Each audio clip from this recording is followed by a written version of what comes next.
Denise Mathew, and this is a tutorial on how to make a crystal spider. Now there are several ways to do this spider, but what I prefer is the smaller version, and it's kind of a tiny little one, and it's quite cute on an earring or a pendant or something like that. If you want to do a bigger version, you can always do that as well. So this is what we're going to do, and it can be in many colors. I have another one here that I've done that is sort of a black with iridescent legs and such. So let's do the mate to this crystal spider that I have here. So this wire is going to be your main wire. Basically on the end of it we're going to just do a wrapped loop. Alright, and anybody who's done a wrapped loop, I have tutorials on how to do that. So we're just going to quickly do a wrapped loop. Today I'm working with, I'll have a list of all the things I'm using, but today I'll just let you know for now, a 4mm AB crystal bicone, and also a 8mm round AB crystal. I have seed beads. They say about 32, but you can use less or more accordingly, and we also have some bugle beads here. I also am working with a 28 gauge dead soft wire, and the center wire is a little heavier. I have a 24 gauge wire for the center because I find that if it's too light it moves too much, so I want a little more stability. So if you notice, that's a bit stiffer because it's larger. So basically the first thing I do is I'm going to thread this first bicone on, and the most important thing about working with wire and beads, always check your beads against your wire, because nothing is more frustrating than if your wire can't go through your bead. Okay, so right now I have my bicone on there. Alright, I'll lay that down. Now I'm going to bundle these. This is 4 wires, and they're all about, these ones are about 3 inches. Now if they're not exactly perfectly the same length, that's alright, because you can trim it later. So we're going to take this, wrap them once right around that main wire. So I'll just show you what that looks like. Okay, so see, that's once around there, and you're going to do it one more time, and that's just to stabilize it in the center, so you're going to have a nice tight wrap. If it's not stabilized, it'll be difficult for you to work. So if you notice now, if I only did 1 wrap, it would be very loose, but with 2 wraps I have quite a stable wire. So now it's easier for me to work with. Now that I have that done, I'm going to finish this with, and if you'll notice, this wire is a little longer than I need it, but that's alright, that's what I had on hand. If you want to cut a wire smaller, if you're planning to cut ahead, it really depends upon the size of spider you're using. This one would probably be fine with about 1.5 inches. Okay, so now I've got my second bead on. That's your round crystal, and I'm going to just do another wrap loop, and just to close that off, try and make it tight, right? And you're just going to work around those other wires that are there, wrap it around a few times. Now if you prefer to hang your spider from the bottom wire, so for instance, if you preferred to have your spider hanging like this, like he's coming down a web, you would leave that wrap out. But if not, then you're going to tuck it underneath. Or you could tuck it underneath. Or just leave it out. It's your choice. I'm just going to leave it out. Now, next thing is, this is the tedious part, but it's not really hard at all. It's very simple, but it's just one of the things that you have to do, and that you have to keep continuing doing the same thing over and again. So now what I'm doing is I'm spreading out all those wires so that I can bead on them. Alright, so now if you notice, they're all spread out. I can put that on my hand so you can see better. Okay, now if you notice, I have a wire that's quite long here. So what I'm going to go in and do is just trim any wires that are a little too long so that I have all sort of the same length wires. The most important thing is you want it long enough. This one's a little short, but that's alright. I think it'll still work.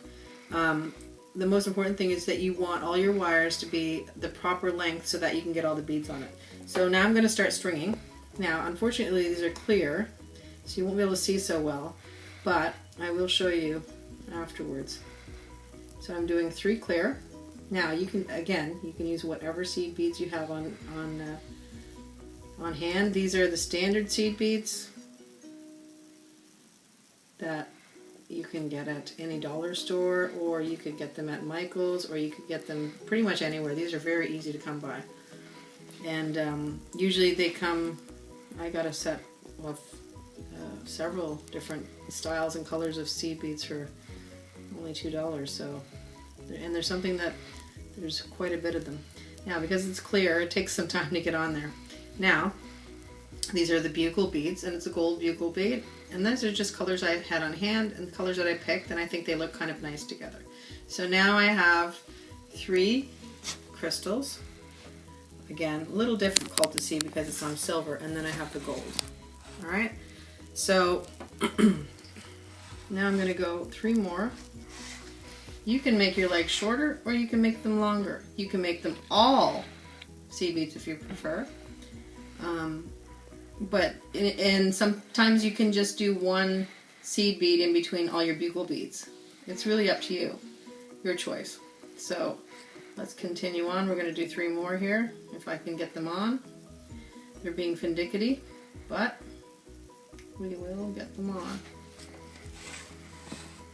And after I do a few legs, I will fast forward it so that you can see but not have to deal with the tediousness of it. Alright, and we're going to do a final 3. I will show you this in just 1 second, as soon as I get 1 leg done.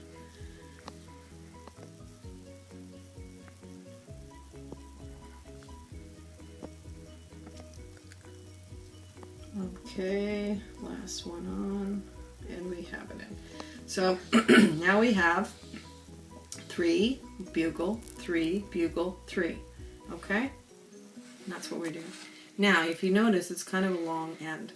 There's 2 ways you can finish this. One, I like to do this one because it makes it a little bit kind of fun, is to do a curl like this. And you're just rolling it on your pliers. And you're going to take that right down to the bead so it's tight. Okay? So if you notice on the end, there's this cute little curl. Like a spider's foot, I guess. I don't know. But I like it. And this cool thing about this leg is it can bend. You can articulate it any way you like. Now, I'm going to do the next one and show you the different way to finish it.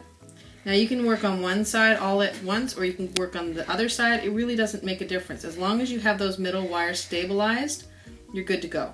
Because if those middle wires are not stabilized, you're going to be very frustrated because your wires are going to be wiggling all over the place, and you're going to have to keep adjusting and readjusting. I did that when I did the black one. I didn't tighten them as much as I should have. Sometimes if your wire's a little heavier, it might be a little more difficult to tighten it up. So you really have to make sure that you do tighten it. It's not a step that you want to not do properly, because you will be sorry when it's wiggling all over the place and you're trying to string the beads. I mean, these seed beads are tough to pick up anyhow, and to add anything to that is not going to be exciting for you. Alright, now last 3. And like I said, this, you will not have to look at all of this. After these 2 legs are done, I will show you the final product. And because I want you to go on, you're taking your time, so let's get these on. The funny part is when you are working with these clear beads, they are very difficult to see. Clear beads on silver thread, so silver wire. So if you want to make it life easier for you, you'll use a darker bead, but you know, I really do like the effect that this has. So now, the other way to finish it is to just do a loop. Now, the problem with this is it's a bit too long for a loop, so I'm going to have to trim that back, trim it, and then I'm just going to do a loop, just a standard loop. And I can, actually that's a bit too long still, so I'm going to trim it a little bit more, and feel free to do this, you want it to be right, so it's convenient for you. I'm going to roll this right in, and I want that tail right in against there. Now, so if you notice, that's a different type of loop. So you have this type of loop, like that, rolled, and I showed you how to roll it around, and then the other one. I will show you those again in a minute, just in the finishing, just to make sure, because I think the beading part of it is just fine. Okay, I told you I would repeat on how to finish the ends, so I'm going to finish it both ways like I showed you before, and I'll use the shorter wire for just a regular loop. I'm going to trim this one, make this a regular loop, trim it, and then I'm just going to do a regular loop where you just roll it in and tuck it in against the wire. So there's your regular loop. Now the other one is the other one I prefer, and this is just rolling it on your wires and just squeeze it in, and you have a cute little tail. Now you just want to make sure that all your ends are in, so that this one's a bit too long, so I'm going to trim that back even if I do a roll-in wire. Okay, so I'm going to roll that in, but just make sure that no wires are going to be out to scratch you, catch in your clothes, or anything like that. So after you've done your roll, you're just going to squeeze it in, and this is what a roll looks like, if you can see that right there. Okay, again, you can articulate it, and you have your, still working on it, but it's quite pretty. You can use that as a pendant, and if you prefer, on the end, I will show you this with another way. Instead of doing a loop, I'm just going to take that right off. If you prefer, trim this off. Hopefully I won't trim it too close to the edge. You can do this, I'm just showing this for purposes.